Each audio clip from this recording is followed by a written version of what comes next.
Arnold's not here. She emailed and said her daughter has a production tonight, and then Marcel Serrano from Atlanta was not able to attend. He's have an excused absence. Okay, the moment Dosa's mom passed away, so he's excused. Oh, definitely.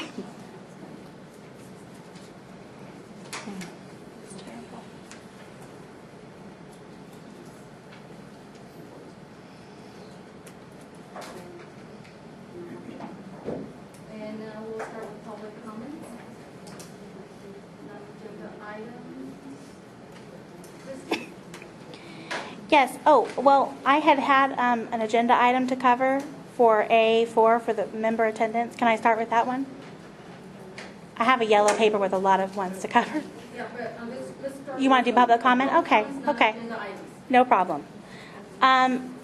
I just wanted to suggest that, for the next school year coming up, to possibly consider, since we have such a huge crowd coming to meetings, to possibly utilize a larger room like the one right when you walk in. I think it's called Milliken.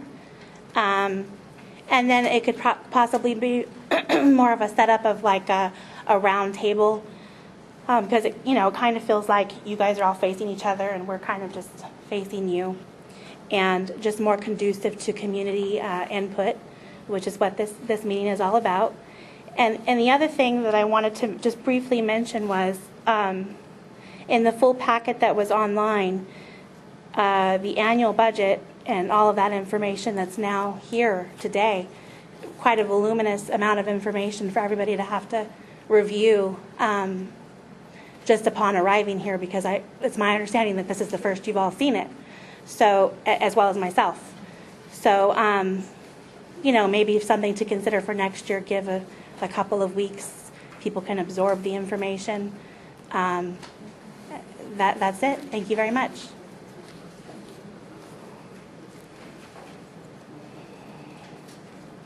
Any other public comments on non-agenda items?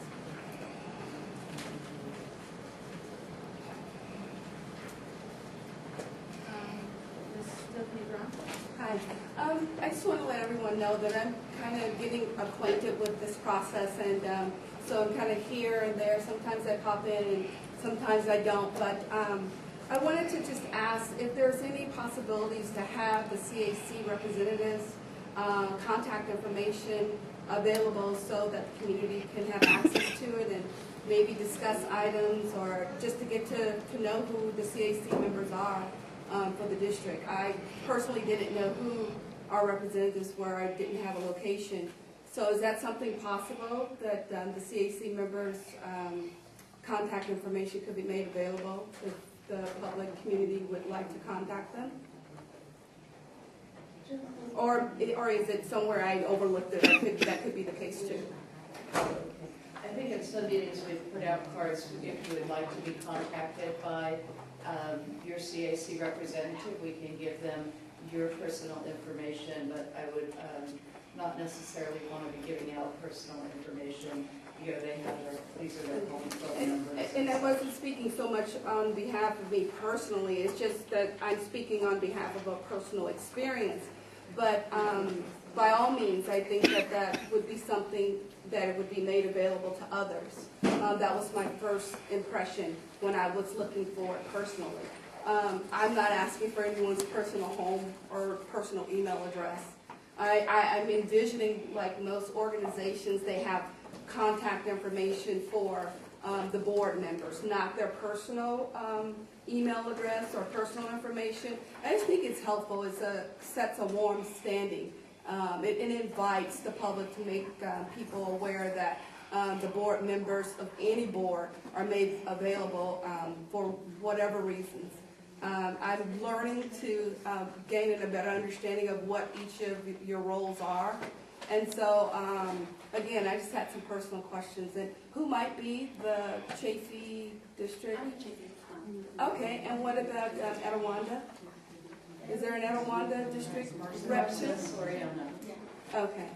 Would you be opposed of having, do you have some kind of? I will have to check with also chairperson and SAPA, because sometimes, we can't talk about agenda items, and, it's the there's kind of a really fine line when it comes to that. But I would ask. I didn't specify particularly what I was referring to, but I'm saying just to make it I better. think the best, sure, you can also check also with Kelly and Mr. Holton, and so, and then upon them, then I will definitely, go with their suggestions, so. Okay. You know. Well, let me see. Again, I'm learning this process and I'd like to better understand. And I want to give you the right answer for that this moment. Ms. Brown, let me go ahead and clarify it. We can't discuss agenda items amongst ourselves, but you could talk to the public. You are the CAC representative, not Matt Holton and not Kelly Whalen. Well, you can go ahead. So I do apologize, you were mistaken. Right, I Agenda items misunderstood.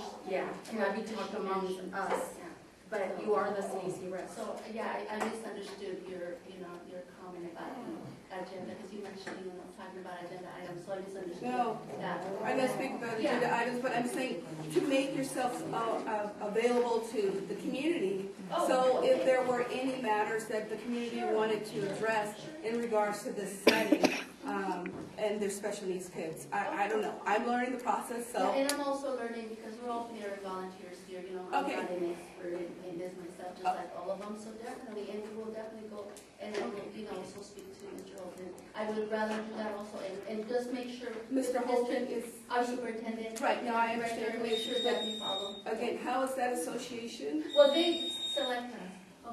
What's that? noise? It's your Yeah, time. public input. Yeah, So, public but- Did I miss something? No, I'm sorry. I'm sorry. Fine. I didn't know that there was a time. There is a timer, and I do apologize. I took your time from it. Yeah, I'm an OMSD representative, and if you look in PPS under term of my contact email is there, and anybody is free to contact me Okay. about any situation. And I need to speak also, so they can go ahead and put it on our website also at JP. If not, it's but I'll give you my phone number for sure. Yeah. Oh, and the email address is Yeah, I'll give you fine. my email. Yeah, and I just, if you would make it available to anyone else here. I appreciate that. Thank you. Thank you. I think I had is there another comment on that? I put 2 on 1. Is that Yeah, appropriate but enough? that's for the agenda items, correct? No, I don't think so. What did it say? In regards If you to wanted to. other topics. We'll get to Is that this agenda. appropriate? No. Is this appropriate? Well, you know what? I don't know if it is on the agenda or not. It was in the agenda, it's no longer in the agenda. They went ahead and they I don't know. I'm just, this is just a public comment associated with an interest I have. okay, you're, So is this appropriate time to make a statement regarding anything that's not on the agenda? yeah, go ahead. Okay. I, in the past, have attended CAC meetings many years ago. And some of the topics that I saw recently was amazing, because they were the same topics that were over the last 10, 12 years. So again, I'm not certain what the process or protocol is to perhaps have other topics or other kinds of subject matters discussed or brought forward, and how are other parents made known of making suggestions of topics. Now, does someone respond, or just a comment, or no one responds? Okay. All right. Is someone going to get back to me on it? I'll have Usually Mrs. not. Conrady get back to you. Thank you. Okay, thank you. Andrea Moore? Good evening, everybody. I would just like to say, after hearing this lady's comment and the responses, and I always say the same thing, you guys are the liaisons to us parents, and to be saying, well, you can't contact me, you can't do that. How is this group I never working? said- I Well, never you have said to you contact couldn't the Matt Holton. Finish. Yes, you had said to contact Matt Holton. These are the problems that we've had, and we still are having. I'm not, trying to harp, but I'm bringing to your attention, as I have always done in the past. It's the community outreach that's the most important, and you are appointed by the school district to be the liaisons to these parents and to help us And I don't see that happening. And it's very unfortunate because parents are coming to you. You are the resources in the community, in the districts. You should be more than willing to open your arms and help these parents and help us. And I don't see that happening. And I'd like to bring that to your attention, to be more of an open outreach, to have yourselves better known, to have a number. I mean, not personal, but, in a business sense, you have a business number versus, to be helping. At least it should be on the district somewhere saying, you are these people, contact the district number, and then they should be referring you. That's how it works in a business world. Thank you. Anybody else wanting to talk about public comments, non-agenda items? No sé si alguien puede traducir. Ya puedo. Okay.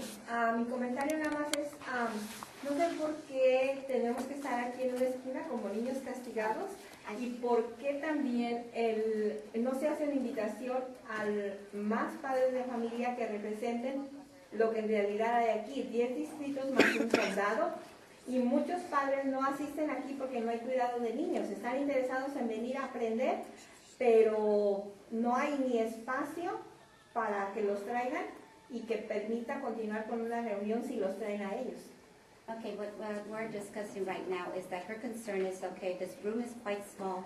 We're in a little corner like children who are being punished. And then, there's not a lot of outgoing information for other parents to come and participate. One thing that we find that, it's hard for us is that there's no child care that, that could be provided, because maybe a lot of parents would like to come, but then there's children, and where will we leave them? Mm-hmm. So her concern is that, more out there for the public and also for, parents who have a lot of children. And also, we are here and this is all in English. Was this ever supplied, in Spanish so that they can take it home and read it at their leisure? Is it supplied in Spanish? I mean, there's a lot of wordage, and it's a lot of information, but yet if they cannot read it in their own language, they're not going to be able, to understand it better. Okay, thank you. Thank you. We'll move on to WESELPA administrator report and letter. Okay, we have some fiscal notifications to bring forward, and I will say that the requirement to do the annual service and budget plan came to us as quite a surprise at the beginning of this month when I was in Sacramento. They kind of decided they had changed the process, and so we now are doing it at this time for next year. And so Calumet and I have been kind of working diligently to get this done, and so it was just actually completed today. But I'm going to have Catalina go over the WESELPA administrative budgets, which are C1A in your packet. We'll start with the export.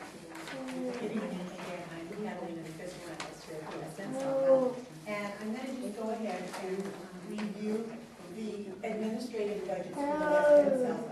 I'm sorry, if you can direct what page number? C1A. C1A. Okay, it's not a number, just the C1A.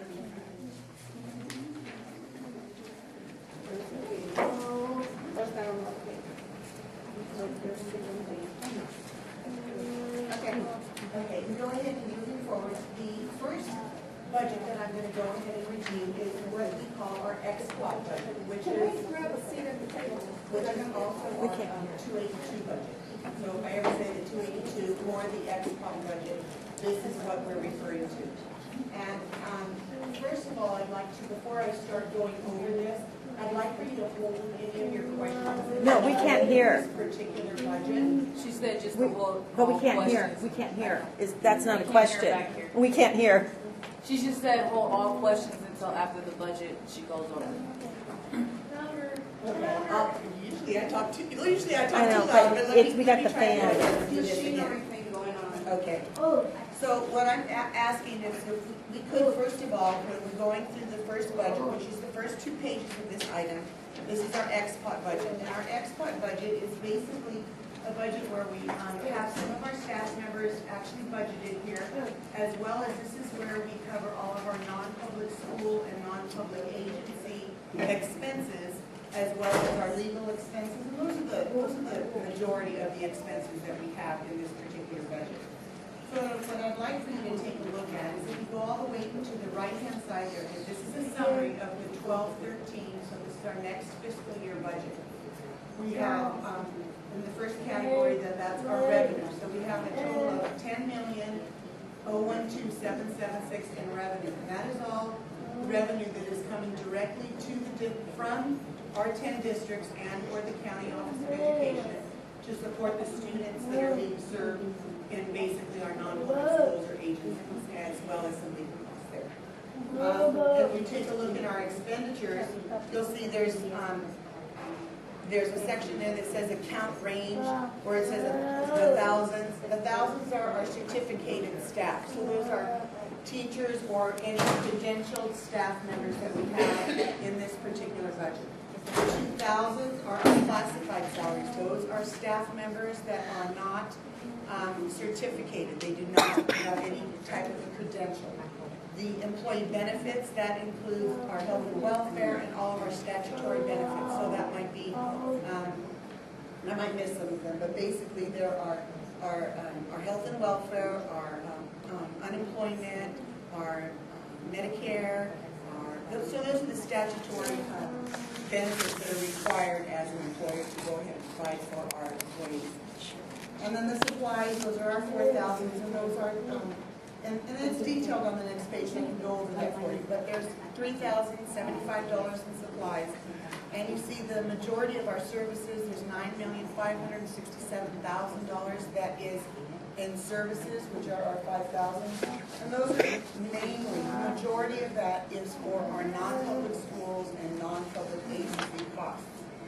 Just to kind of help you maybe understand this just a little bit, what happens is the WESELPA goes ahead and contracts with our non-public schools and agencies and on behalf of our districts. And then what we do is we go ahead and we request reimbursement from the district. So we process the transfer to have that happen. But the 100% of the expenditures are here at the WESELPA on behalf of our districts. So as you can see, the net of the revenue less the expenditures is $18,238. We adjusted it by $1,258, so not a whole lot there. And one thing that I kind of want you to take a look at, we have our certificated staff, which I told you were in our 2000s. We have 1.95 FTEs this year as opposed to 2.7 last year. This year, our classified staff are 2.45 FTEs as opposed to the 3.20 that was in the current year. Some of the assumptions that go into our budgets for the year, there's no COLA, which is the cost of living expense. There's no COLA applied to any of our income. There's an adjustment in the 5,000s, which are for the non-public schools, agencies, parent reimbursements, and anything that we anticipate that the year's going to look like in the following year. The ex-pop contribution, which is a contribution from each one of our districts, that's at $27.50 per ADA, and that was approved by Superintendent's Council last month. There are some increases to our health and welfare benefits as negotiated. There needs to be a negotiation to the county office of education. So all of the West itself is under the umbrella of county office of education for hiring and those types of things. So whatever the county settles on, that's passed on to the West. There's furlough days that are incorporated here. All management staff have 8 furlough days. That's a continuing practice is what we have this year. As well as any non-management staff have 5 furlough days. And that's continuing next year.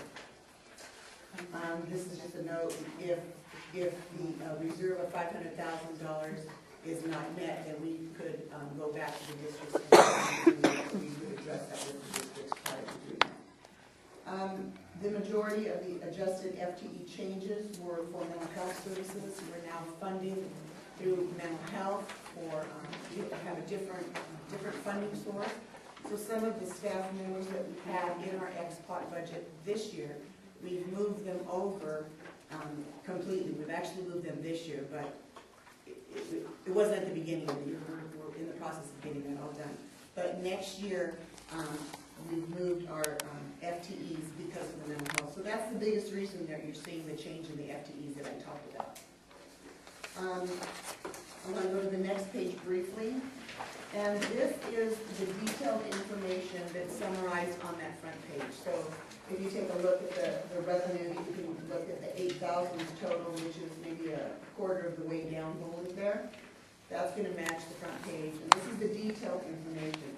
Where it says object on the left-hand side, the object codes, those are what's called a SACS code, which is there's a whole big series of numbers that we're required to identify all of our expenditures. So this is state-required codes that we're using, and this is just happens to be the object code, which identifies what the actual expenditure is for.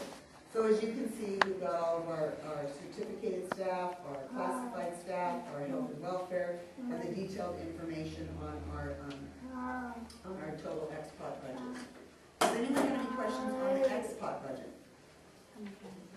I do. This was produced today. This was first made available today. Yes. Okay. Well, so I know. Just one moment, please. I think I need to address the members of the CAC at this point and not necessarily the public. That's my understanding. Oh, you said, did anybody have any questions? I know. Towards the end. Okay. I have some questions. I just received this today. It was not in my packet. I got an email, but it didn't include all the tenders. I just received it today. Okay, we were supposed to have gotten it Majority of things 5 days in advance. at least 72 to make sure that it's not a violation. You know what I'd like to, I'll go ahead and address that part. My understanding is the agenda was submitted and it was put on there. As you can see, the agenda has 2 asterisks on it, which reflects that the information was not yet available. So the information, I just finished up all of these items today, maybe yesterday, and because these are moving forward to our other, our Finance Advisory Committee and our Program Advisory Committee. So all of the information is just made available for that, and we need to go through the CAC prior to superintendent's meeting. That's why it's not available when we have the information earlier. And that wasn't my question, but good information. So when will I get a chance after you present completely? Yeah, just writing down the questions. The no COLA, for 2012, 2013. You don't expect any COLA? We are not funding. There is a state COLA that is not passed on to our school districts, so it is not passed on to them. So There is no COLA in any of our budgets. 2012, 2013. Correct. And now it's 2008.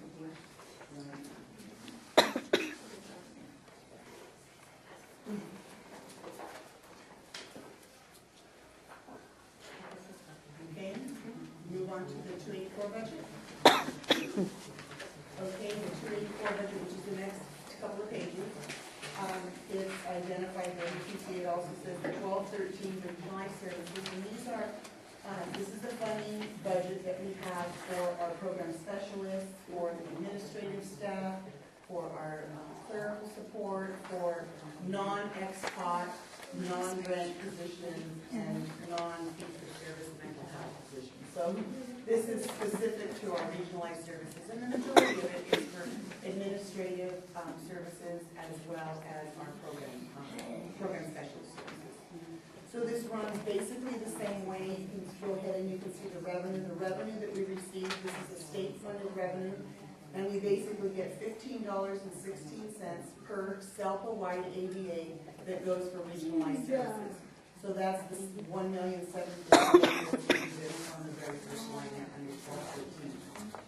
If we go to our expenditures, you can see there's $699,864 in certificated salaries, classified for $388,401, employee benefits.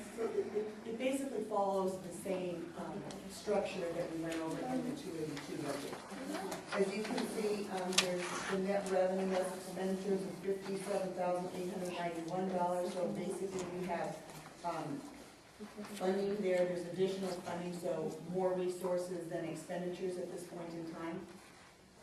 What we're projecting for our 12-14 budget. If you take a look at our FTEs again, on the bottom, there was, initially we had 7.62 in 11-12, and we had 7.57 in 12-13, and in our classified FTEs, it went from 9.25 to 8.5. And then the assumptions are also identified there on the left-hand side. Same thing, no COLA, increase in health and welfare, same furlough days. This budget has an indirect rate, which is basically a fee that is applied for all of our expenditures that goes directly to county office. And this particular budget has a reserve. There's an approved reserve of 10% of our budget. So you would have an approved reserve of $174,450. And then if you take a look at the next page, there's the detailed information where I got all of the data to support that summary on the front page, which identifies where all of our expenses are. On the 0284, where at the bottom, the 5950 postage mail, you have a budget of 700? 5956, yes.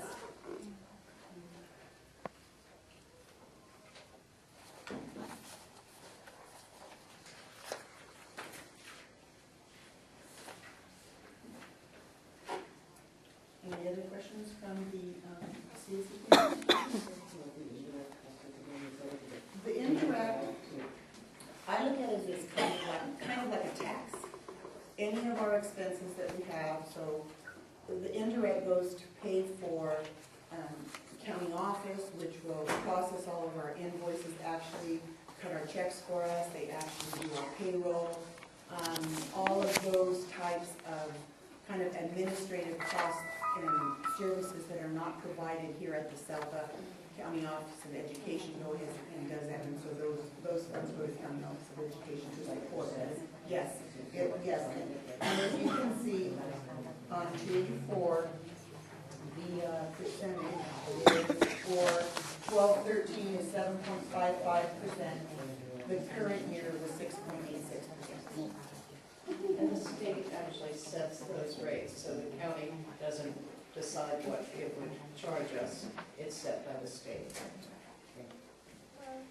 Any other questions for Ms. Nady on that one? Okay, let's go ahead and take a look at our 289 budget. So our 289 budget, and that's our management code. So this is for our provider program. Currently, we only have one service that is provided by the WESELPA that is a fee-for-service, and that is our behavior intervention services. Superintendent's Council last month approved the continued rate of $3,647 per student. We currently have, there's a change to this, we have 5.5 services that are actually budgeted this year, and the information is over on the right hand, well, basically in 12-13 for this budget. You can take a look at the revenue. We're expecting $20,000 and $20,064. It's going to be certificated staff, where we have 0.15 FTEs of our program specialists, and those are certificated staff. And those are, if you look in the 3,000, those are the benefits associated with those staff members. And then we have $416 in services, and this also has an indirect charge on it, so that same 7.55% is applied to those expenses, which is $1,408. And we're basically a balanced budget there, and then 15 cents. No, not 15 cents, that's 0.15 FTEs. And again, the assumptions for 12-13 are pretty much the same. I have no supplies budgeted there. There's no COLA for any staff or anybody there. The rates approved by superintendents last month. Furlough days are the same for the staff.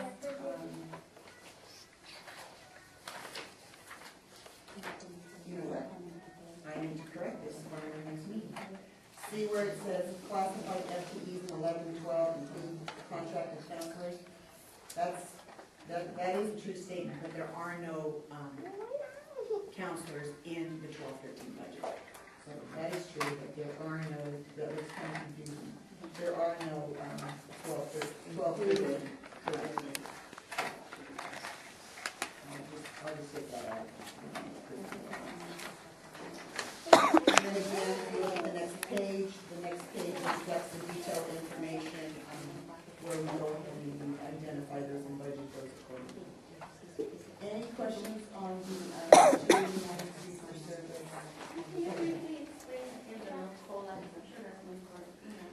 The no COLA.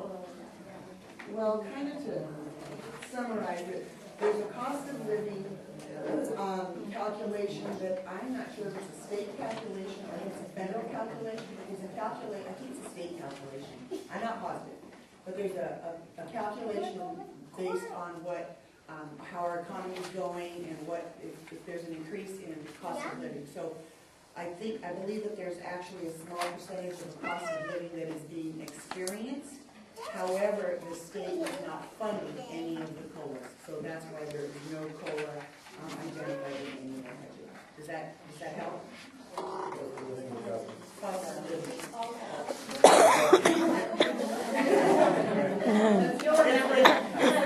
of living is. I'll probably answer this, I was probably looking at something else. The reason why that health or Which one? I'm looking at the management 289 budget, and I'm looking at certificated salary from up to 1213. Okay. Previous fiscal year was 446, and then this fiscal year is only 4979. So what was pulled out there? Again, are you at the On this one? The summary? The detailed information. And you have in your 2010-11 expenditure 446, 446,000, and that number went down to 4979. Yes. Okay. Probably said minus it. What was that? I may not have said that, but this is because the provider program, so our fee-for-service program in the past, so in 10-11, this is where we were funded for our counseling services. We are now getting a different source, and there is not a specific fee-for-service for our counselors. Counselors are in a completely separate budget, which is our mental health funding that we have. So that's completely removed from this budget. So the only staff that is continuing into that fourth, well, there's actually none of it, only in the 1913, and those are for our program specialists. So the big change was we had counselors in 10-11. Some of our counselors were certificated, and some of our counselors were also classified. So that's why there's a big change in those. That's a big change for us, and that actually started this year. We're transitioning that. It's going pretty well. Any other questions from the committee? Thank you. Any questions from the public?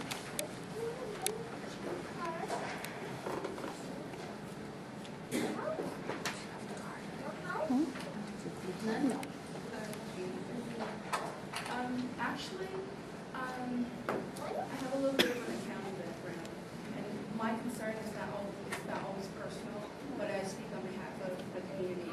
I just feel like this is probably way overwhelming to have received it today, and I understand you had some circumstances, but also too, speak perhaps in acronyms or jargons that may not be understood by all. Is going to cause an area of deficit comprehension. My thoughts are, has there been any talk about having a workshop to better acquaint the community on how to better participate in these meetings?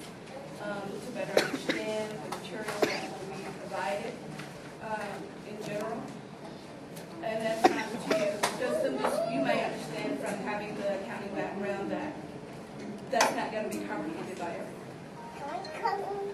And that to be a participant, you certainly want everyone to be on the same page. And I know that if people don't understand, they are to ask. But then sometimes some things can be absolutely quite intimidating. Where do I begin to ask? And so in all fairness, just to be able to share, to give everyone the benefit of the doubt, we'd like to be able to lighten this a little bit and give you a little insight of how this might work and what these things mean. And people are asking what's COLA. We can't take for granted that everybody has that insight. So we went over a lot, and I personally would like to be able to spend some more time to go over it. And I'm not sure about the board members here and what their interpretations or their skill sets to understand this as well. That would be a question I have for my representative is, do you feel comfortable about the information that's being provided? Do you feel like you can speak on it fairly? Is there any assistance that you might need to better understand it, to be more equipped to participate on the board? There's so many things associated with this because it's quite detailed and complex. So, and this is a real critical meeting. Annual budget, people would want to better understand what's going on, and that's why people come, because they want to participate and understand what's going on and find out if it's something that they need to, assist, help, many reasons. But I just speak on behalf of parents and others who may find this to be a little bit intimidating, overwhelming, and not to take from your presentation or your hard work that went into it. So that's pretty much this goal. I don't know how my comments or thoughts get digested among the committee, or if they're taken as just public comment, or if there will be actions on them or thought to be matters of interest, or because when I talk to you, I'm going to ask you questions about this, and I'm going to want to know if you know what I'm saying. Absolutely, especially appreciate your suggestions. And I agree with you. This is a lot for people. It's a lot for us.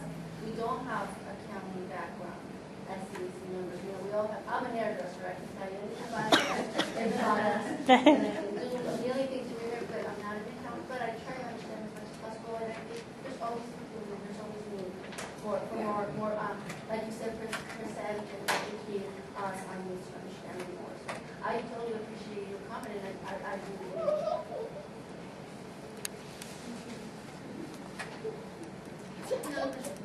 Okay.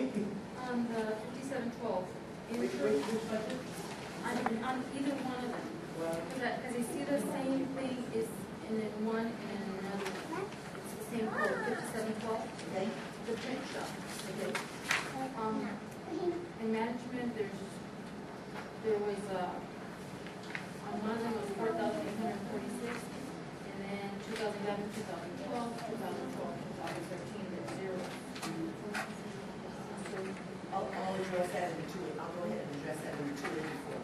So specific in the 284, we looked at the detailed information here. Our print shop in 1011, we have $4,846, and there's none in 1112, and there's none in 1213. Our entire budget is now moved to the, there's 5711 and 5712, and those are both for our printers. So we used to, in the past, go outside also for some of our printing, but we're not doing that anymore. So in 1011, our final amount was 4,046. We started going to accounting services for our printing, and so in 284, that's when you'll see what our actual. Well, 5711 and 5712, those are printing requests that have gone to the county office. And when you refer to the inter-program, is that like what do you call it, a transferring of funds or something? Those are transferring funds from the west and southwest to the county office of education, because they're under the same system. So there's some funds that go back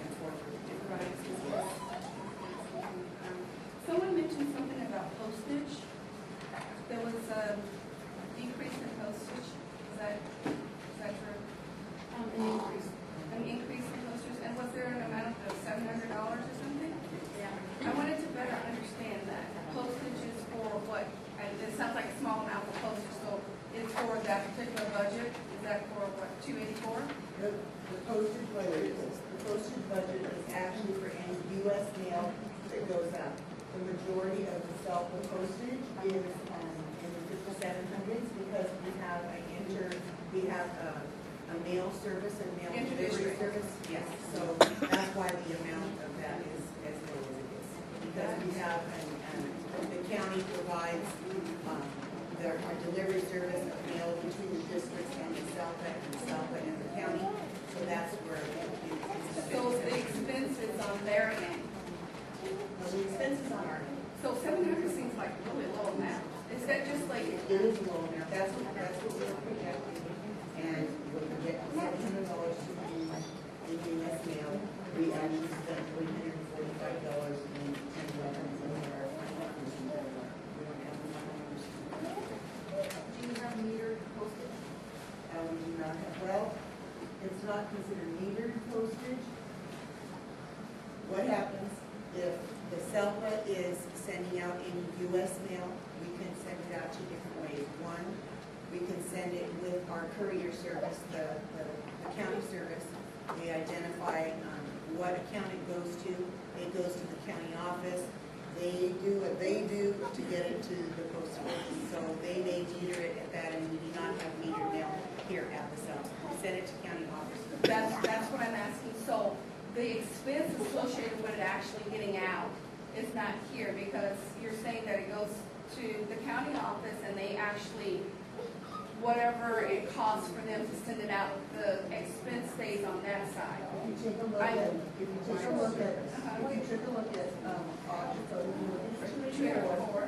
if you're looking at 5741, there's another one. Okay, 5741, or where there's $1,533 budgeted. That is the cost that we pay for. There's two charges of $13.55. One is for warehouse deliveries or any kind of delivery that needs to come to the WESELPA, and the other $15.33 is for the mail that goes back and forth. So basically, we're spending a little over $3,000 for in your district mail. Okay, so it's in the description that makes the difference. So it's not postage, it's Okay, so if Amy Foodie sends one of us a note that this is through the mail, it actually goes out in the county. the cost. The county actually, It depends. It depends. county actually drops in the mail. It depends what would happen. It depends. The things that are extremely time sensitive, they go directly to be contracted with our local agency where we'll go and we will actually contract with them to get our mail taken. What's the name of the agency? We contract with Postal Service.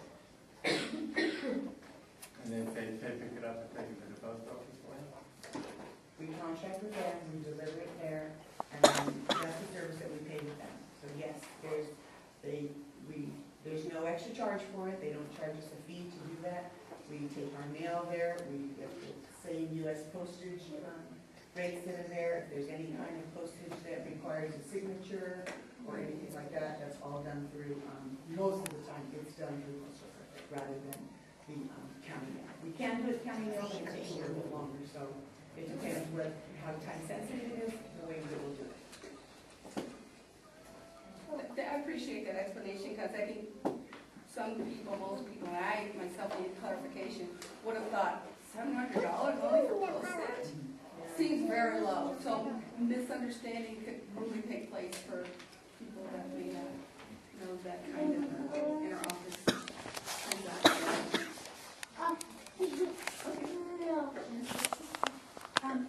On number 2089, Management 209, on the bottom, assumptions, Oh, okay. there's 1213 behavior and prevention services, 5.5 at 3,411. Joe, can you identify what the services are, what that actual type of service looks like? What, behavior intervention, what kind of behavior?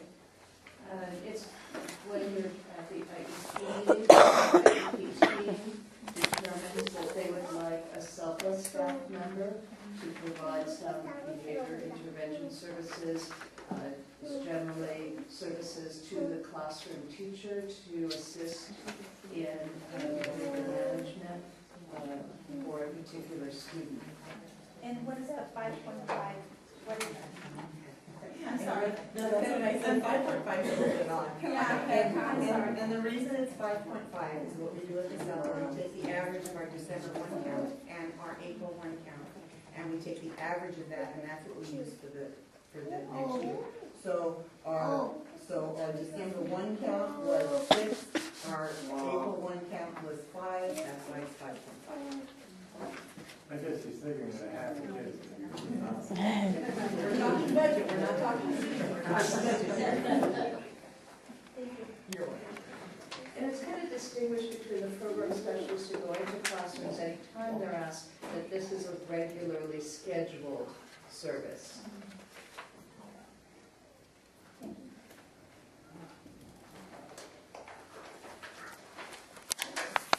So one other question regarding mental health. Is there any particular reason why the counselors were taken out of this budget and now being paid from the mental health budget? Was it more feasible? Yes, what happened was that there was a change in legislature where currently, well, in the past, the majority of the mental health services were provided by the Department of Mental Health or Department of Behavioral Health, and the mandate to serve those students are now a mandate of the schools, so schools are serving them. So we have a new funding source that came, that used to go to the Department of Behavioral Health. Now it comes to education, and the CELPA is going ahead and we use those funds for the counselors that we were paying for out of our regular special education fund. And not this?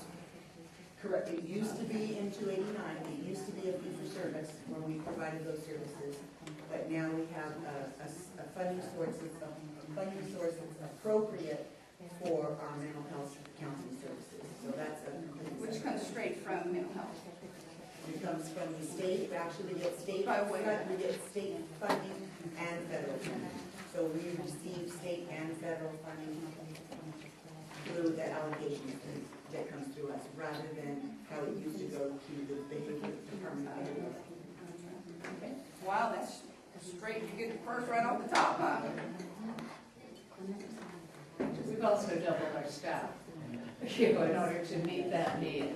And some of that money was pre-referral money that we used to get that went to, that was allocated out to the districts to pay for those services that the counselors had provided in the past. So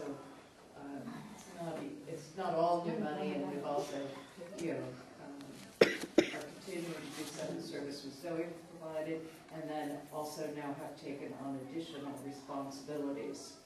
Are we losing any of the counselors? And so, Are we losing any of the counselors? losing them? No. So, all the contracts are going to be. We've gone from 7 counselors to, I don't know, it's 14 or 15, because we have one that we've gotten 15 counselors, and so we've gotten significantly more referrals. So some of the referrals that used to go to the Department of Behavioral Health, we're handling those all here on behalf of the majority of our districts. So we have individual counseling services as well as the assessment and the referral from the district for the future counseling services. Only because I got an email from a parent saying that her daughter was going to lose the Western clinical counselor. And because her contract was renewed. And I was just wondering if we're going to lose anything. Yeah, we are in the process of hiring some additional staff. Some of the staff has served on a short-term contract, so there could be some changes, but we're not losing any positions. But some of the counselors are going to be If people were on a short-term contract, if there are, we have to hire the most qualified person for the job. So as we go through the process of hiring and interviews, there could be some changes. Yes, my concern is because, the child gets used to that counselor and then next year that counselor's no longer available. That's my concern. There was one change. We had one change in one of our counselors. off the top of my head. And that counselor took a position, she left herself and she accepted a position somewhere else. So, you know, we're always gonna have some staff that are changing, but you can't have the same role. It could have been that, I don't know what the situation was, but. There are quite a few people from Desert Mountain, SELPA, who would prefer to work here. So we have a lot of people applying that have a number of years of experience. So where is that budget that shows that those funds and how the counselors, where it's moved from this budget to where's that other budget piece? The only budgets that we're going here and reviewing right now are administrative budgets at this point. The mental health budgets, it's going to be on the formula, and the process has already been presented. I mean, the procedures have already been approved by superintendent, so we're just filling in those numbers and moving forward with those. And those are going to be And what budget would that be? It's not part of this budget? It's not one of these administrative budget. It's how I had all the other ones. It's from WSMH budget, and that is not reflected here. There's a completely different funding model that is going to be approved. Okay, that's what I'm asking. I just kind of want to see. The offset? Exactly. WSMH for WESELPA Mental Health. WSMH. So for the superintendent's council. Yes. And does that, Oh, I'm sorry, Laura. No, it's okay. You know, I'm sorry if it's a stupid question. But I'm hearing that you guys are going to be offering the students mental health services through SELPA. And then there's a different pot in the X pot that, the NPA, that some of those agencies are behavioral health. There are contracted, we have, are the ones that are behavior, are they going to be funded through that behavior department, or they're going to stay in the X pot? Does that make sense? Yes, I think I'm understanding what you're saying. We have some contracts with some of our non-public schools, and there are some contracted services for counseling in some of those. And what we are currently doing this year, because we should not be using funds that we were currently using to pay for our non-public schools and agency costs. We can no longer just move them over to this other funding source. So we have some of our, if it's specific to counseling, their counseling services, those are staying with the non-public school agency costs at this point in time. We may address that at a later time, where we may end up shifting that, but at this point in time, no, we're not doing that. It's just the counseling services right now that are provided at the SELPA. Those mental health fund dollars, there's some that have gone out to all of the districts, and they can provide some mental health services for their students. thank you. But there are also NPAs that are behavioral health services that provide behavioral health services. Well, what we're doing is on the IEP, it depends on what is actually identified on the IEP. And if it's behavior intervention services, If it's, well, no, I mean, I think what you're saying is whether it's an MPA or an NPS, it's still in the SPOT budget, that was not changed, and the funding model changed. That makes sense, and so the clarification is so that we're kind of made to believe, not purposely, but that all mental health are now in a separate budget, but in reality, there are still mental health services and money going towards it that are in NPAs and NPS. So all mental health expenditures are not in this budget, they're in other places. There's some services, but the majority of our mental health services, which are our individual counseling and those referrals, that's what's in our mental health budget. There's some strict guidelines. No, I understand that. I understand, but I'm saying there are other mental health expenditures, monies being spent, but they're not part of the mental health budget. You spoke of it earlier, the NPAs and the NPS. There's a budget for that.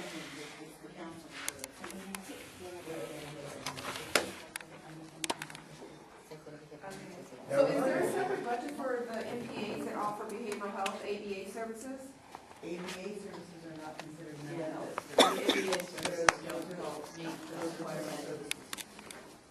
So my understanding when I hear this conversation, is the mental health budget you're talking about now is the mental health services that are supplied specifically by self-employed as a grant coordinator, and not by anybody else. Right? Am I understanding that right? Somewhat, not necessarily. Okay, that's straight down. Basically, what's at the Southwest is our counselors, yes, our counselors that are hired by the Southwest here. But there's also mental health funding that goes to the district. The districts have mental health funding also. But here at the Southwest, the mental health dollars are used for counseling services and some administrative support to support that whole process. Okay, so let me see if I'm straight down. This mental health budget is the counselors that are hired by the Southwest, and mental health counselors employed by the districts, which you subsidize.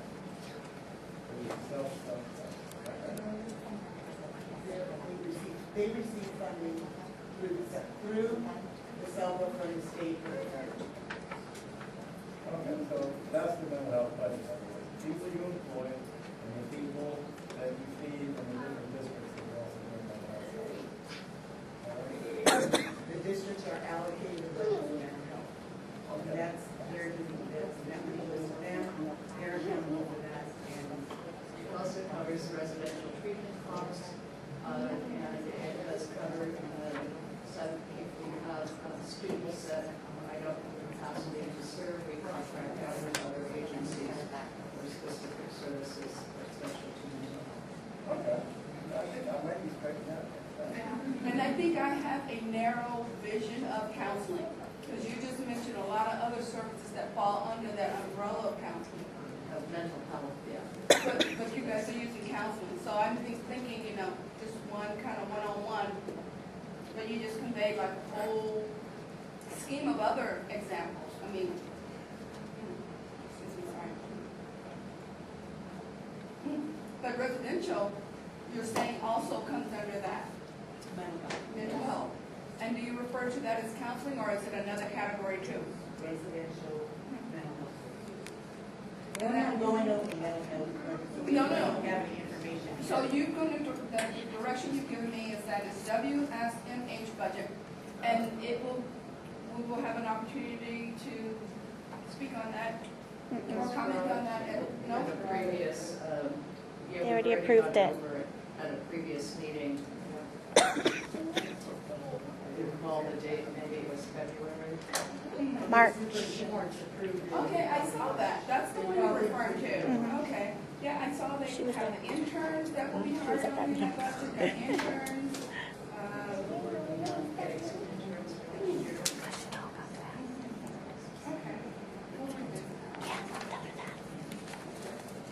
Did you have a question you want to ask about the busing? This woman wanted to ask a question about the busing. Busing? You can ask the chair. Raise your hand. These are not part of the SELPA budget, but it does affect the total, funding allocation for your districts. So if your district places a student in a county-operated program or a class operated by Ontario Montclair School District or a Chaffey School District, these are the fees that they would be paying. This year we had a significant change. On the county side, which is the first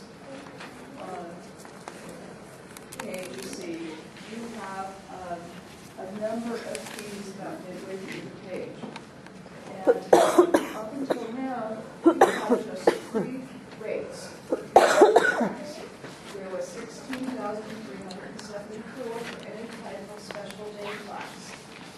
There was $30,333 for one-to-one services, and all related services were $2,821. What happened is they went back to the budget, looked at the actual cost of the service by the type of program, and broke down those fees. So the K-12 special day class fee has been reduced to $15,105.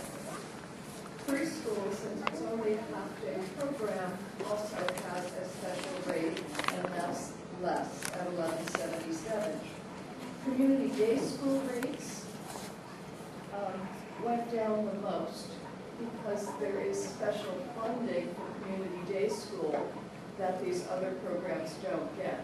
So when they factor in the extra funding they got for community day schools, they were able to reduce that rate significantly.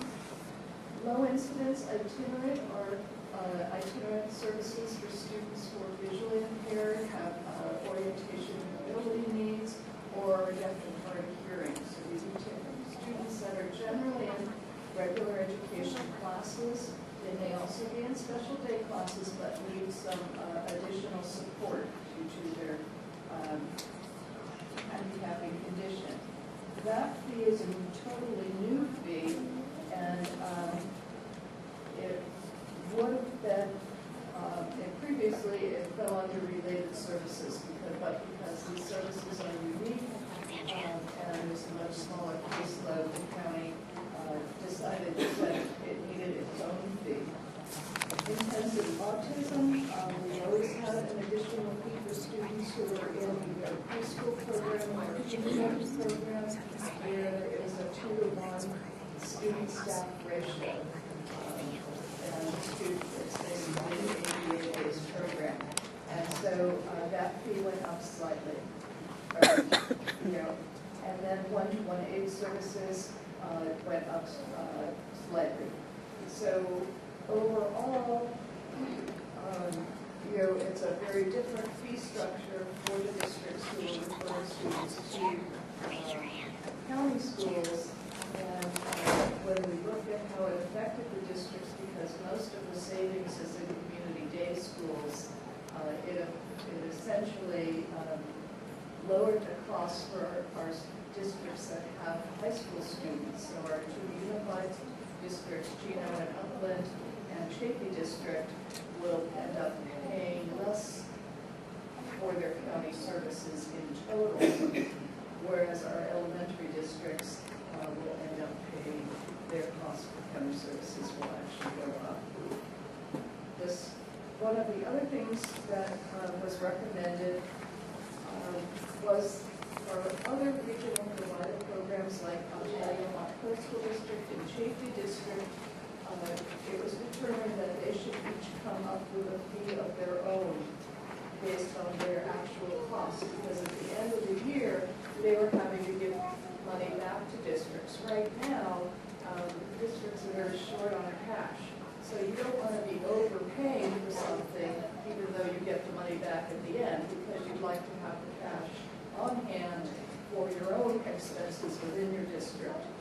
So Ontario Montclair, which is our larger provider program, went through and took all of the classrooms and all of the supports that are provided to those districts, divided it by the number of students being served, and came up with a per pupil rate. And so for students who are served in a special day class, which is listed as specialized academic instruction, you see the rate of $11,912.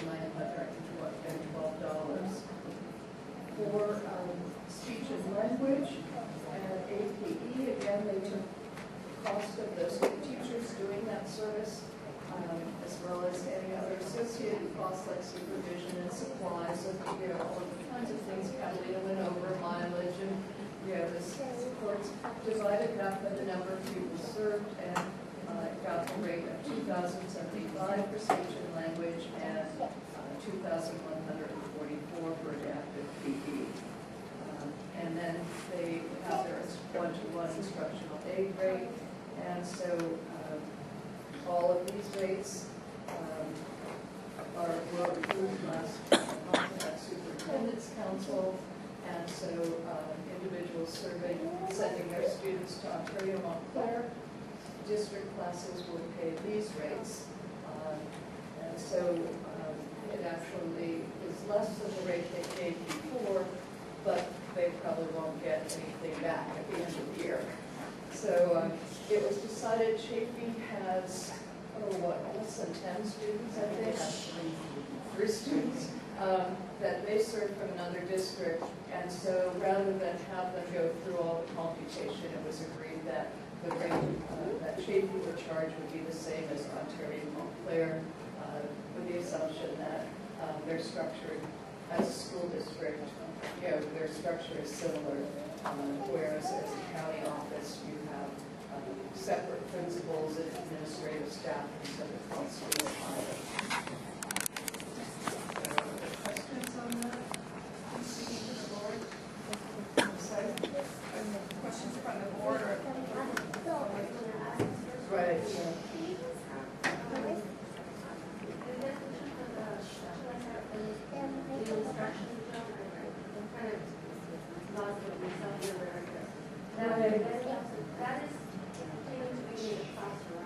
Right, the only types of special academic instruction that Ontario Montclair provides is a special day class program. The kinds of students that they are serving for other districts are those with the most severe handicaps, also students with orthopedic handicaps. So it's a very specialized program at the elementary and middle school level.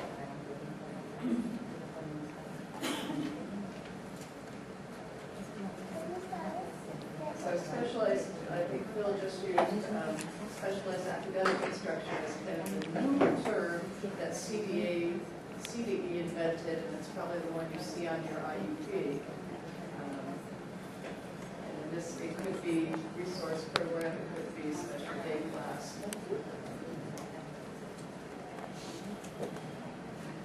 We don't have enough acronyms. Okay. Since we go along. Are you guys?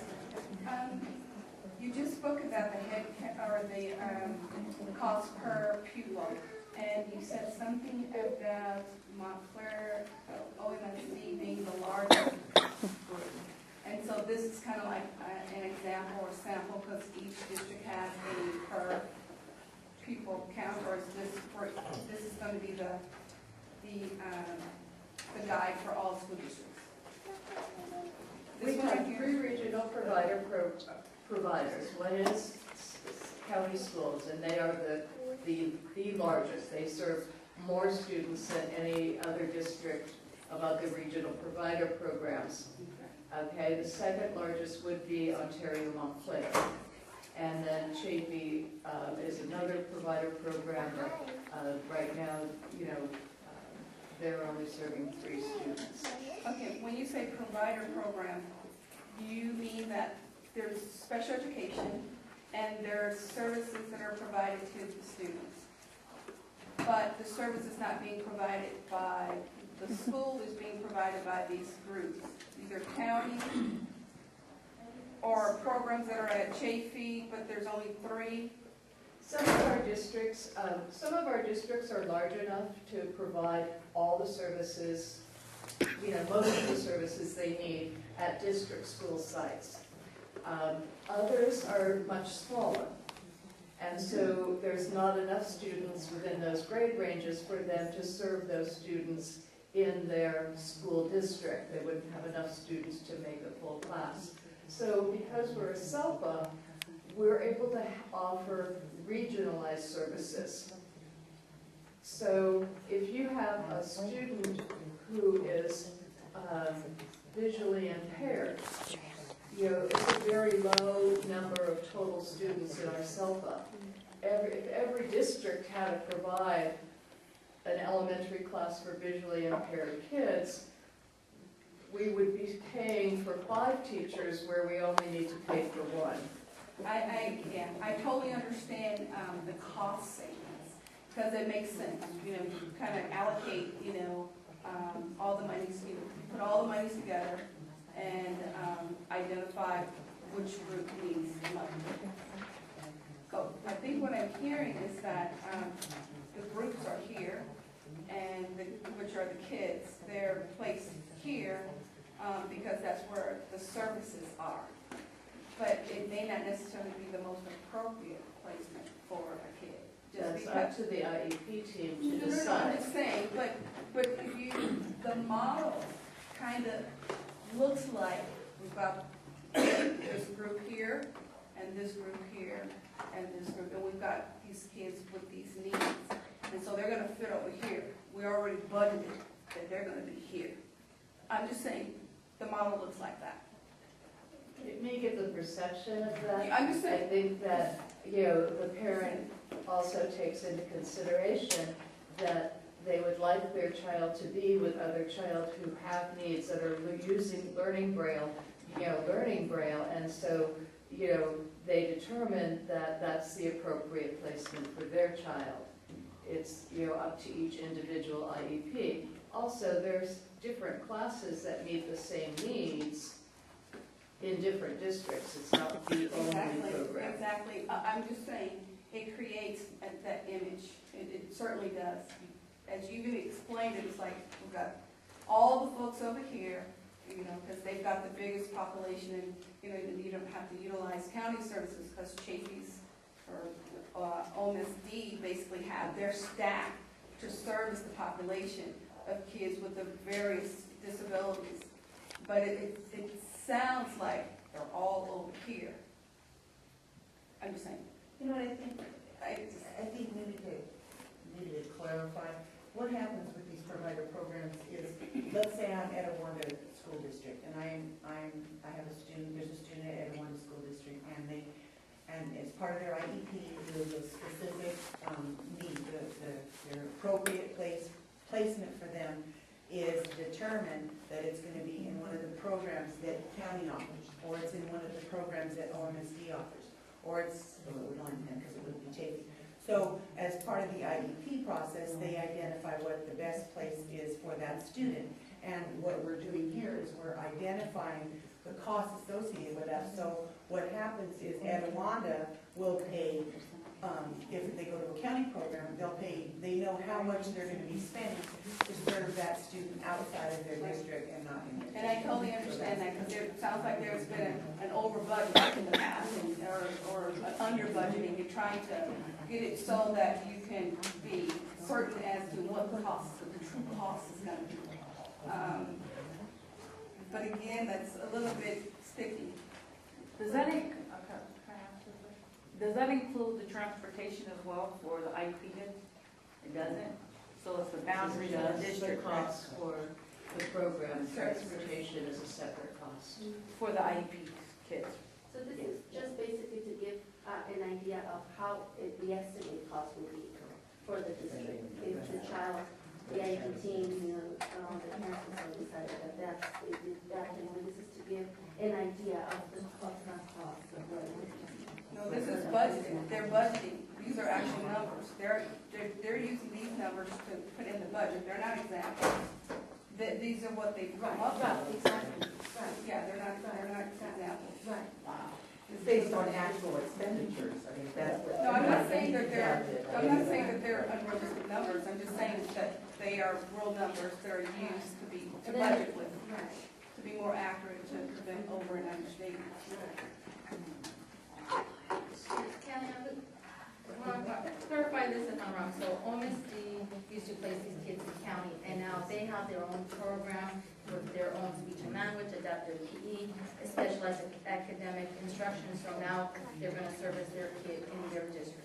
OMSD already had a provider program, and all that we're doing, all that this is doing now, it's aligning the rates more in line with the expenditures that they're actually experiencing for the number of students that they're serving.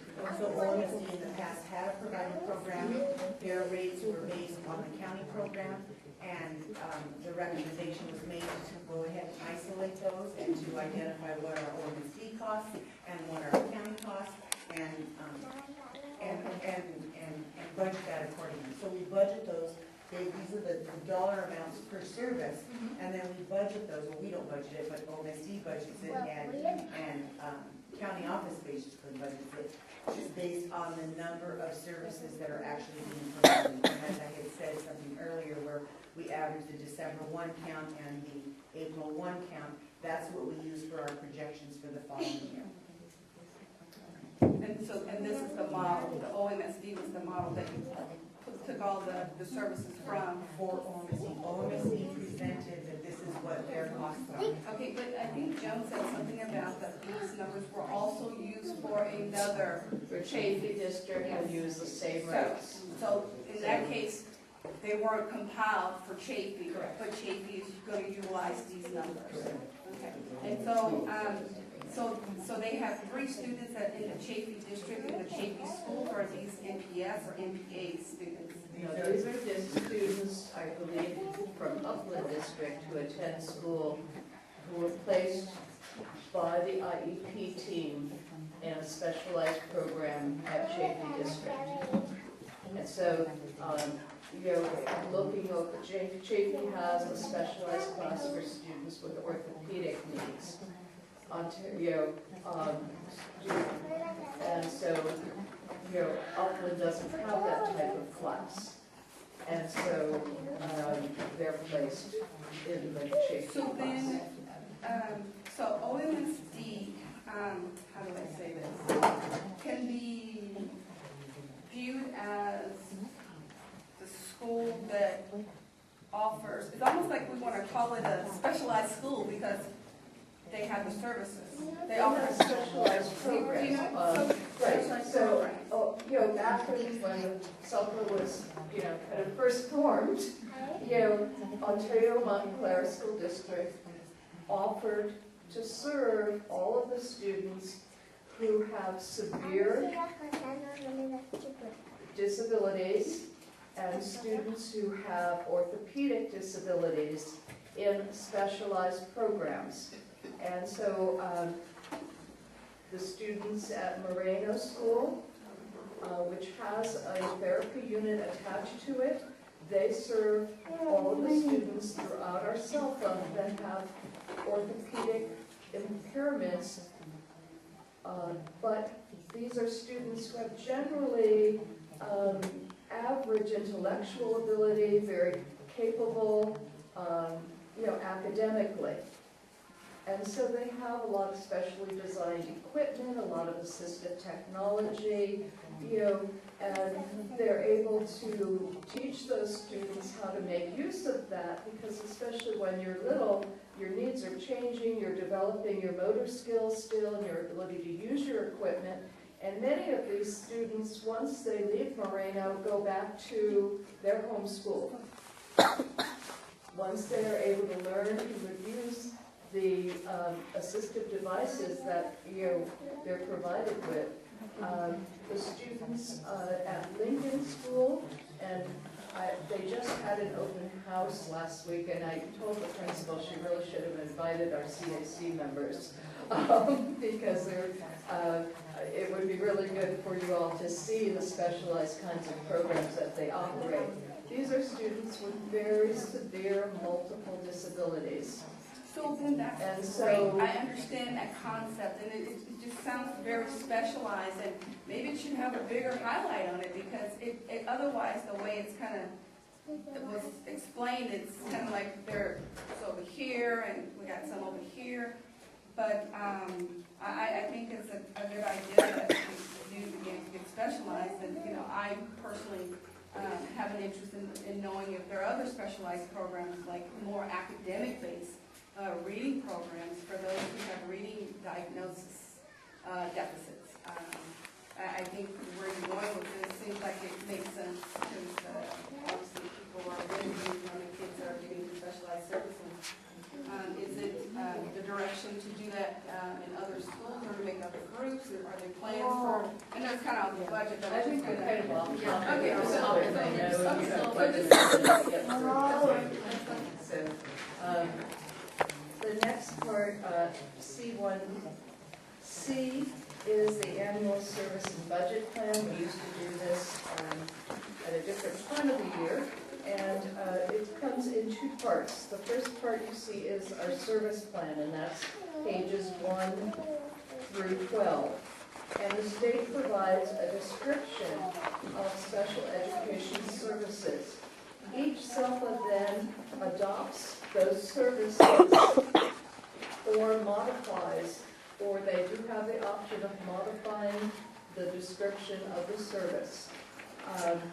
We have adopted all of the services that are, that were identified by the California Department of Education. And you see that they're all marked adopted.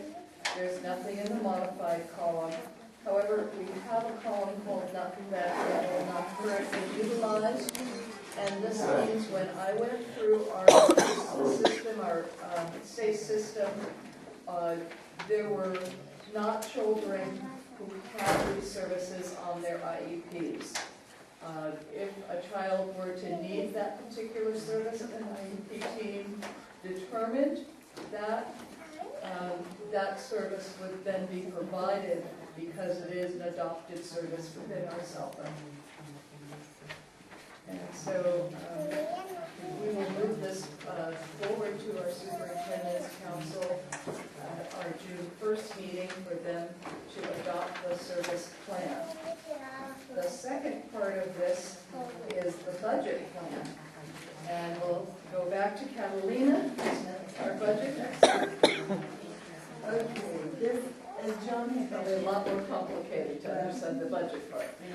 it is, but the annual budget plan is normally what is done on a regular cycle is this is done in December, usually around the December timeframe.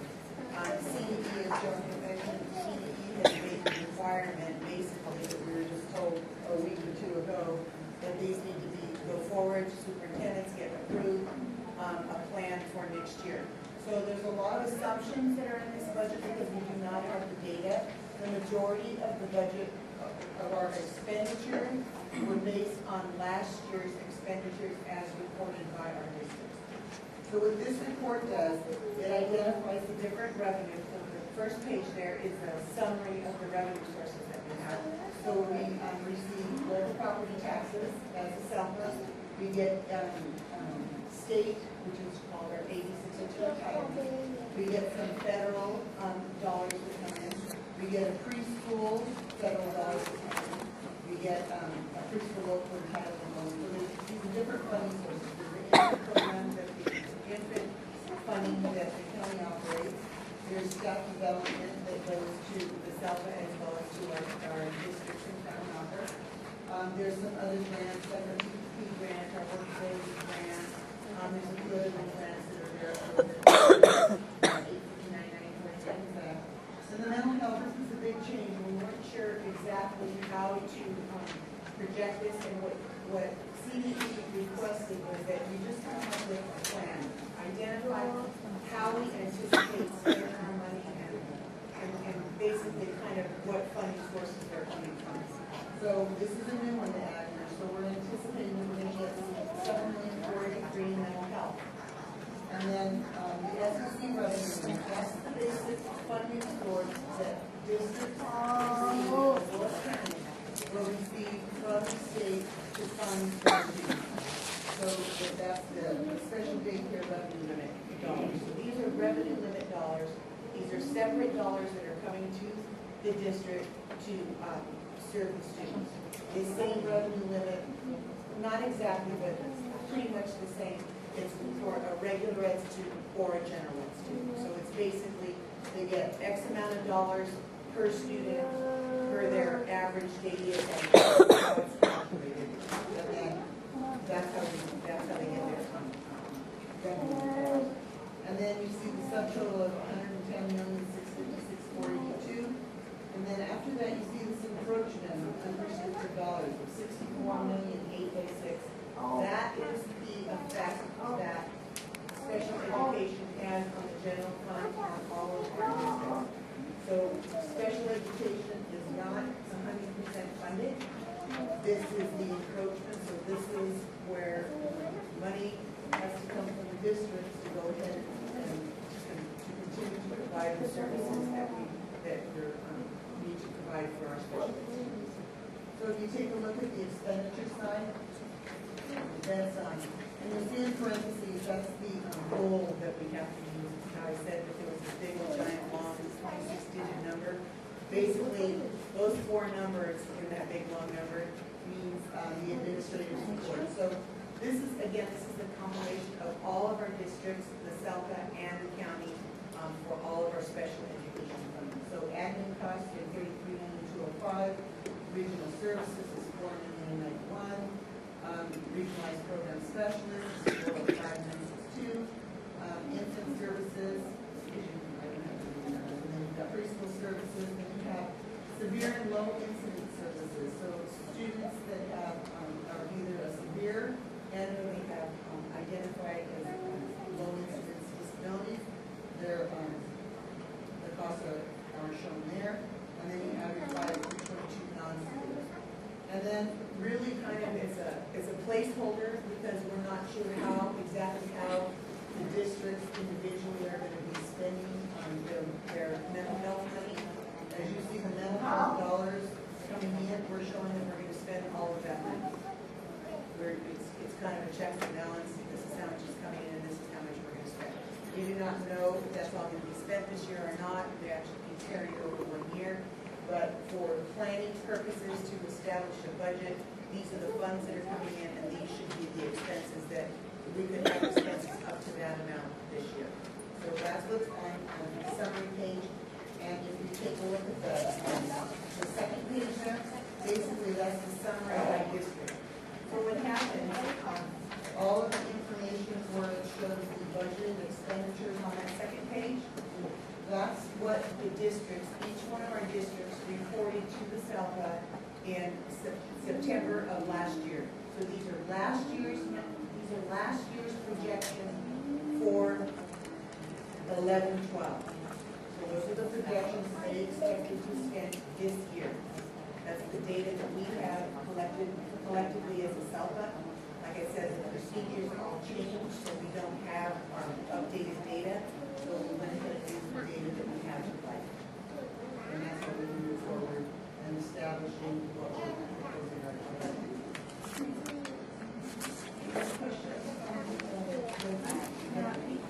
In the past, we've always had a public hearing first for the budget. Why is this being forward now instead of having the public hearing first and then hearing about it today? Well, the public hearing's on January 1st. I mean, June 1st. June 1st. Yeah, but usually it's public hearings first and then you bring it to CAC and then you do the superintendent. No, just public hearings usually the same day as our superintendent's council meeting. Well, back in 2010, that wasn't the case. I only have the agenda for 2010, but you brought the public hearing first and then CAC and then superintendent. Yeah, there's no requirement, if there's, the only requirement is to bring budget matters before the CAC prior to the superintendent's council. So this was the last meeting prior to the superintendent's council. Okay, so you don't need a public hearing? No, we're doing the public hearing on June 1st. June 1st. What time? 9:30. What time is the public hearing? 9 o'clock. So the public's gonna have half an hour for the whole budget.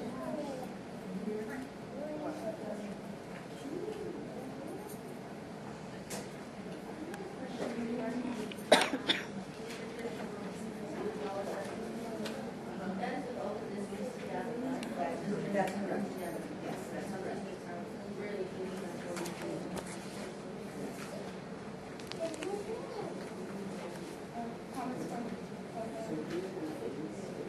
Yes, yes. Catalina, I was just, oh, sorry, the chair called on me. Just a clarification, I'm sorry, just the one that you asked, just the includes aids and services, it's just added in the total expense, so is it? Yes, it could be included in any of those goals. See how the goals are like 5,000 basically? There's another code that is used for our supplemental aids, those types of services. So we identify those by a different code. So the dollar amount that $5,660,000 is included in one of those probably from the 50/50s to the 57/70s. They're included. It's not an additional amount.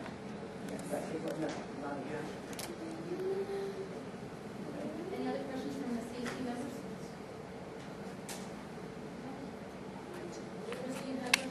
Yes, Catalina, I was just hoping you could help me understand on this page where it goes over all finances is not my expertise at all. So so under where it says age 5 through 22 severe and low incidence, and then age 5 through 22 non-severe, it was just curious to me why the non-severe would be so much more money as compared to the severe. It would seem that it would be the flip opposite. Would you know why that would be the case? I couldn't tell you 100% why, but what I would anticipate that it would be is we most likely have more non-severe students that we're serving. Okay. The costs for the severe students are higher, but we have, like you have all of your RSP kids, you have a lot of your students that might just be getting aid-related service or something like that.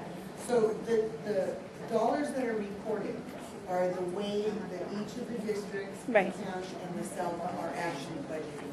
Actually, these are expenditures, so they're actual. So they're Okay. actually spent. Thank you. Okay, makes sense a little bit? Yes, thank you. That would be my guess. Yes. Thank you. As to- You mentioned that the mental health budget numbers were numbers just from last year as a best guesstimate for the incoming budget year. The numbers that are listed here are numbers from The mental health budget, what we projected for revenue and what we projected for expenditures are twofold. For federal, we use, I think it's $728,940,000 is federal mental health money, and that's the amount that we got this year. Right. So we budgeted what we got this year for next year. Next year, for 12-13, School Services of California is a company basically that assists all of the districts statewide. They identify and they help us with our projections, and they identify us to project, and I don't know the number off the top of my head, but I want to think it's $58.20 or something like that per ADA. So that's what's actually budgeted. So we know what our projected ADA is our Average daily attendance. daily attendance. So districts are basically funded on kind of seat time for students. So what happens is, based on the ADA that's experienced this year, each one of our districts let us know, I request, what are your projections for next year's ADA. They give me the number, I multiply it by the number that they're recommending that we budget, and so that's what these $2 are. okay, and guessing or estimating that this will be the incoming revenue from those funds. Correct. Correct.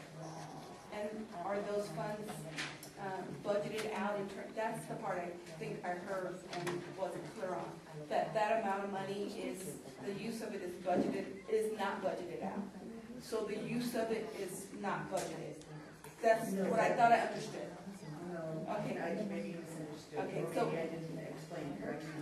Combination The of budget, so let's say the 7840, if you look at the second page, this is what I have. Look at the second page here. And this is the part I'm looking at, 728 is one lump sum. And see the 728 for all of you, the rest of you can kind of follow, where it says revenue allocation on the very bottom. That's exactly what I'm And looking then at. you go over to where it says federal mental health, and it says $728,940. If you go to the next column over, it says state mental health. And the self, as you can see by each district, so the self is receiving $3,293,000 of that $6,754,000, and the districts are receiving the amounts above that. So the sum of those two, that federal and that state, gives the $7,483,000. Okay, I guess the confusion for me is that there is no allocation for the federal mental health amongst the districts. Correct. And Correct. WESELPA is utilizing those funds which can be used solely for residential. So we're contracting with the residential. We pay the bills to the residential students, and it comes all to WESELPA. Districts don't have to account for any of that. We're taking so care of I that. see, that's clarification. So the 728, is there a footnote to convey that, or did I miss it? No, there's not. Does it make sense that it would be? I think for this purpose, all we need to do is identify the federal mental health, which is identified, as well as the state mental health, and that's identified. For the purposes of this report, and what we're doing, sending it to the state, this is all that's needed, and that's really all that's required. Oh, for the We don't state. even send this page to the state. Yes, It's the not only thing required. that goes to the state is basically this. Okay. Much more information that the state. Okay, and I'm envisioning that it's part of the actual annual budget that gets generated in some bound book that says, okay, this is what it is, and ultimately, if I looked at that book and saw that that number was there, I wouldn't understand what it represented. So I don't. I'm not sure how the state deals with it. This is the West End Summit report that goes to the state for our annual budget. Okay, but does this get, this does not get generated to the public at all? Does this go to the website at all? It does. Doesn't it? Does it Copies not? maintained in each district, but that's all. Okay, so it's only for internal purposes, really? Yeah, basically, each of your districts budgets their money, and normally, we would do this in October, after we have your district's budget. Okay, so that's the part I'm missing, because I can't tie that back. Right, neither can we. Oh, It's why when they moved it to before budgets were, districts did their budget, all of us kind of went, how do we do this? And I understand that you have a protocol for providing information to the state, but, you know, I'm not saying you're taking the public for granted, but when you are presenting, and for the purpose of being able to, at least when you present it to the public, make it a little bit more clarifying so that we do understand. So I'm picking and pulling. Not that that's a bad thing, or not that you're being adversarial of conveying to me what I'm asking, but at least it doesn't appear that is a hidden number, and that is clarified what it represents. Because it's a big number without any explanation. And I think we should go ahead and take a look at what I basically said initially. The budgeted expenditures were the reports that were directly, I can go back to all of the budgeted expenditures what the districts reported last year. The only change is that I went ahead and I added in the revenue allocation at the bottom, the mental health, because we know where that's coming from. And I understand That's that. the only change that we have. And I understand that, but because it's not noted how that's going to be budgeted out as the state mental health funds have been, it just leaves it open like it's just stuck there, like it's hidden, like, okay, well, how is this going to be allocated? I mean, when you present anything to the public, my thoughts are, and I'm not accusing you, but you certainly want to be open-faced. Otherwise, it appears that it's something that's hidden. Thank you. So, but I do understand that this money are monies that pertain to the districts and their services that they will offer their students associated with hospital or residential care? Is that what you said? Not the districts, no. Oh, okay. WESELPA, okay. WESELPA's money? WESELPA is allocated the federal money on behalf of our districts to pay for the residential costs associated with the students, with our district students. Okay, so this particular money is, a portion of it is JV, a portion we don't know. We know in a different fund. In this group, what we're doing is we're showing the annual budget plan. We're not providing the detailed mental health information at this point in time. This report right now is our annual budget. I understand, but as Joan said, ideally it would be allocated out under other circumstances based on the way the meetings were in a certain order. It would have been allocated out. It's allocated and superintendents are ready to.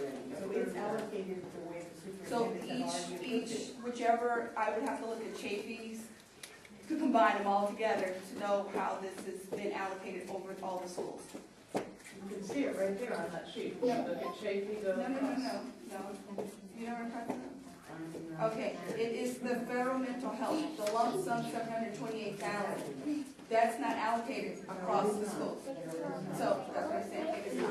It is allocated to the SELPA to pay its offset, the total $7,043,000 that we're getting. The $728,000 can only be used for residential. And I understand. So the SELPA is paying the residential costs. On for the behalf district, of. On behalf of. So it's not going to the districts, it's not being allocated to the districts, it's being allocated to the SELPA to pay for those costs. Okay, and I understand that. So my thoughts are so that I can tie back that number to some future expenditures. So my thoughts are you're gonna have an account, chart of accounts that will represent all of the residential care. My thoughts are that the number at the end of the year will be close to this, either over or under.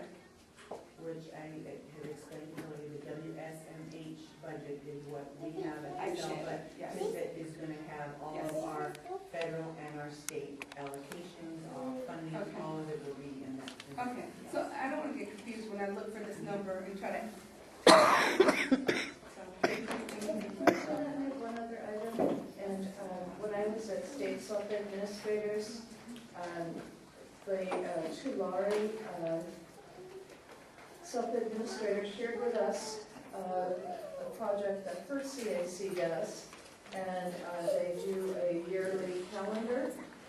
And so I just wanted to share that with you all as an example of what another CAC does. Some ideas?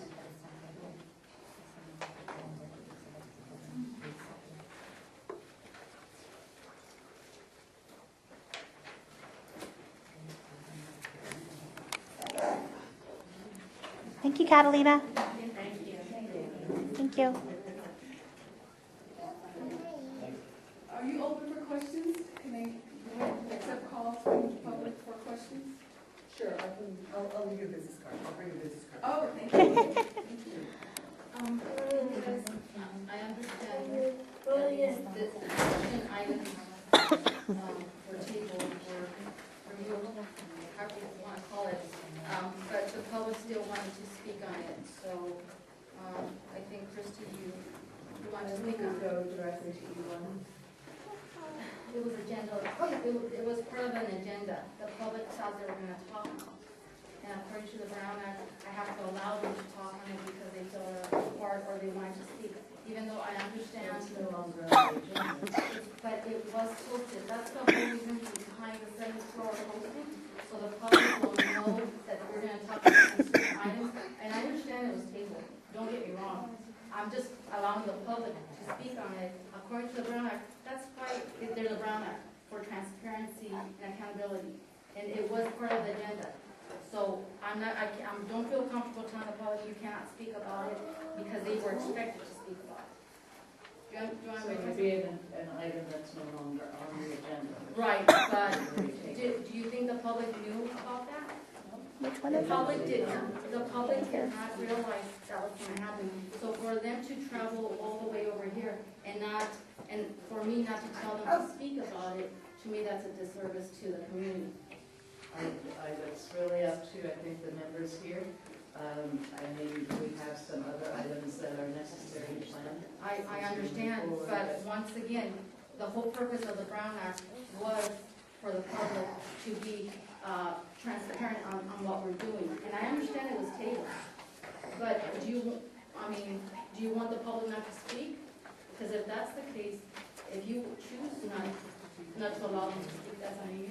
That's on you guys. I just want to, my concern, Martin, is that at this meeting, we have to get the presentation topics done, because we have to make our flyers. Okay, so do you want to go ahead?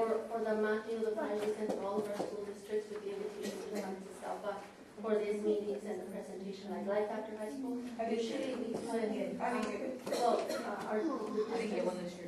and we had an IEP, and she started the special emphasis here, and the IEPs, they always, and OJP always has the program, the presentation program and explanation. If it's, you guys, usually at this meeting, we raise the Edith, I'm sorry, excuse me, Edith, it was part of the agenda, so I have to allow the public, so this meeting to come up with the presentations, so this is the recruiting.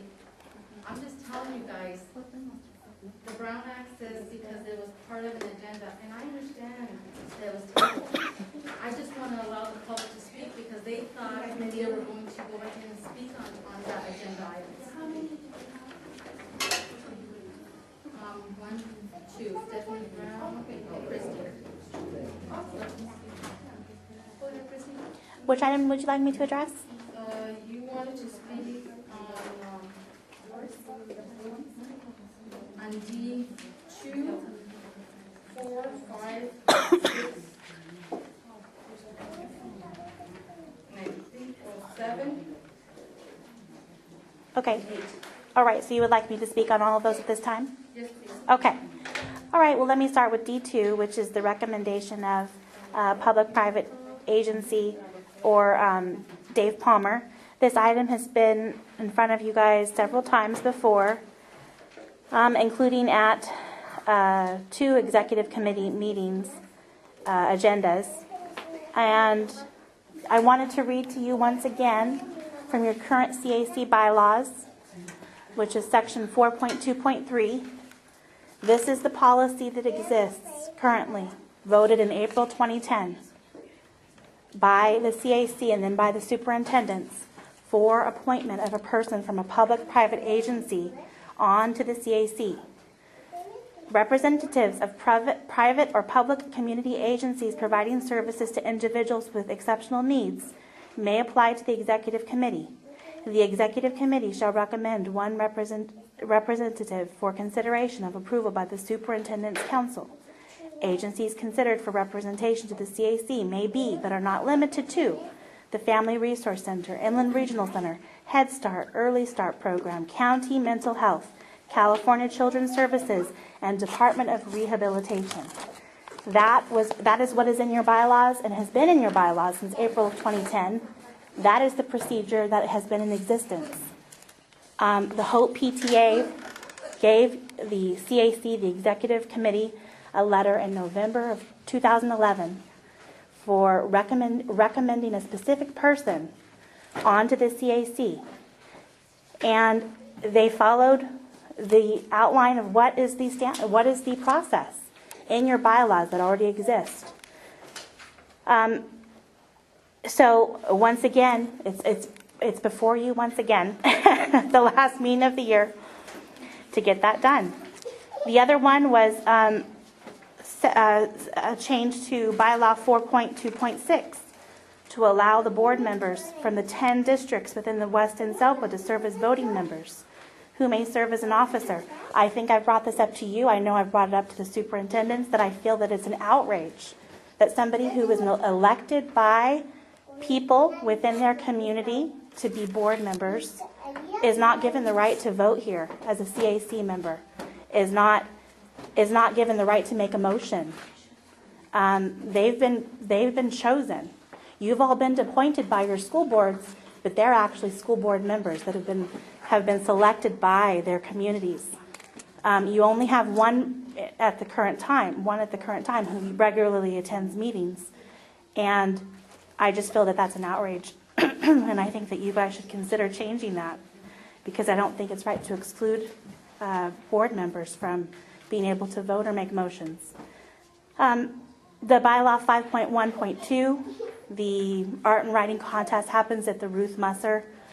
That's not at the West and SELPA, obviously. It's too small to have it here. So I don't necessarily think that that's something that's needed in these bylaws.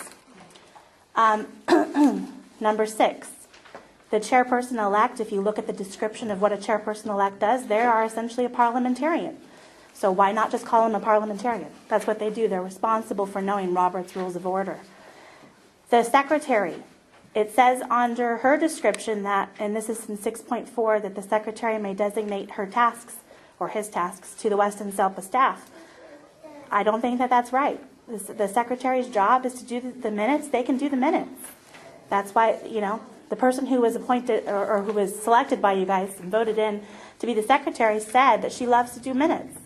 So she should do the minutes. And then I only have one more. May I just finish really quick? Thank you. 9.3, which is number 7.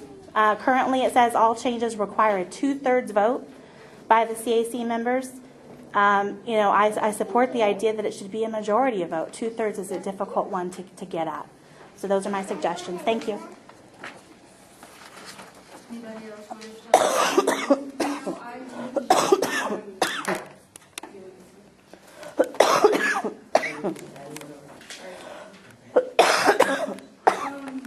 Because I'm becoming acquainted with this process, and I think at one of the other meetings I attended, it was trying to come up with an understanding of what the roles were of the representatives and those participating. And so I guess there's policies, procedures, there's even an education code. Are you guys aware of that? So because it wasn't familiar to me, I thought that I would take this public opportunity to read it to the public, that there is an ed code associated with the process, just as my time to speak on this. This would be Education Code 56192, and it basically speaks about the Community Advisory Committee. And it says, the Community Advisory Committee shall be composed of parents of individuals with exceptional needs enrolled in public or private schools, parents of other pupils enrolled in school, pupils and adults with disabilities, regular education teachers, special education teachers, other school personnel, representatives of other public and private agencies, and persons concerned with the needs of individuals with exceptional needs. So I think what my concern is that I there was a conflict of who should be on the committee. Is that my understanding? No? No conflict? Okay. So maybe I'm not following the process. I'm not sure. For the private agency that you're talking about? Yeah. That's the one that you did about. No, but that's just for the private agency that you're talking about. Okay. So maybe, but I guess there's a little confusion about someone who was interested in being on the committee. I think it is the private agency that. Okay. So is this appropriate time to speak on that? I'm getting these stone faces like, oh, it's not the time. So it's okay? Okay. All right. So Dave Palmer, are you guys familiar with him? So he basically is someone I understand is applying or to be on the committee. And I just wanted to convey that I'm not sure if I was going to actually talk to you as a representative. Are you familiar with his skill sets and what he may offer? We actually have had a recommendation by Martina and description of his, himself. So yes, we have heard from him and recommended him. I didn't recommend him. It was sent to me. The PTA sent it to me as a chairperson, and I just brought it forward to you guys. Yes. And so because she did send us that information. Okay. So have you all had a chance to review that? The letter that was sent? The letter or just? Yes, we did. Okay. And I'm not sure, I think he may have spoke to you all as well. Because the community of special needs parents are very, very close-knit, small, and quaint, I got an opportunity to spend some time and chat with him and get to know him. And I realized that the committee is comprised of various people with various skill sets. And in looking at his skill sets and that he has to offer, I think will be an absolutely good fit. I mean, I've spent some time, this is probably the most time I've spent interacting today, and I can see that the committee members, I think that the committee could probably certainly utilize him in his skill sets and all of the expertise that he has. I obviously you guys have information before you. I just wanted to convey that because I think that we need to be diverse on this committee. And certainly. Thank you. Thank you. And now we come to discussion items.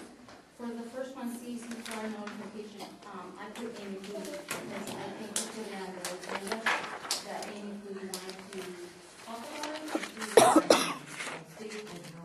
I believe Sharon Knowles Yeah. sent that item. No, it was her and her agenda. You were not there?